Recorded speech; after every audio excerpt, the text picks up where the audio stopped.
So I'm going through all my to-do lists and I just realized tax season is just around the corner. I just finished tax season October 15th, but the new tax season is just getting started.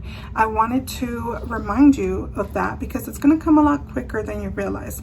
I made this video to give you some tips on how to prepare for tax season so that way you don't have a stressful season again. Before I get started, my name is Jeanette Andrada and I help therapists in private practice pay the least amount in taxes using tax and accounting strategies.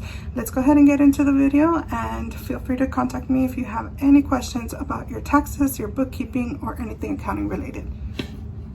Here's exactly what you need to do to prepare you for tax season coming up very, very quickly. Pay attention to tax deadlines. They vary depending on your tax needs. For example, if you own an S corporation or if you're part of a partnership, your tax returns will be due a month before your regular individual taxes are due. In this case, they're due around March 15th and your personal taxes are due April 15th. Just make sure to keep up with that. It's easy to forget. Make sure you're already separating business and personal transactions. That always makes things very messy if you're commingling funds, and when it comes to tax season, it's just a nightmare sorting everything out. Such an easy way to miss tax deductions as well, because even though we think we know what our expenses were for the year, there's so much potential to miss certain things. Another thing that you're going to want to make sure of is that you're keeping good records of your tax deductions and have a really good bookkeeping process in place. Make sure you're doing your bookkeeping monthly. That's the best way to make sure that you're keeping up with everything and you're not forgetting anything.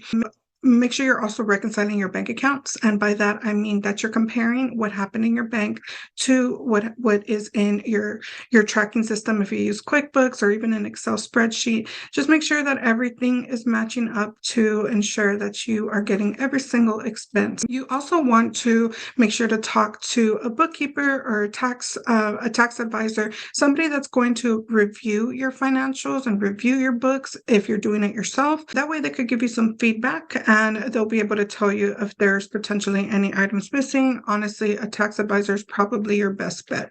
Finally, if you haven't been making estimated tax payments, make sure to get some payments in before the deadline in January. If you're not paying your estimated taxes, at least set aside 20% of all your income. That way you have some savings and you're able to use that to pay your taxes. Those tax bills, they come up a lot quicker than we expect, and they're a lot higher than we even realize. So making sure you have that money set aside is going to be key, so you don't have a very stressful tax season and you already have a plan in place on how your taxes will be paid. It is the end of the year. There's still time to get your bookkeeping in place if you have not already gotten it in place. For example, my team and I are able to catch up for the year and get you tax ready. So if that's something you need help with, go ahead and reach out to me. I am more than happy to set up some type of plan so we could get you caught up for the tax season that's coming up. My link is down below in the description if you want to chat with me and see exactly what it is that we do and how we could help you. It's there for you. So make sure to reach out to me. Thank you so much for watching this, and I will see you next time.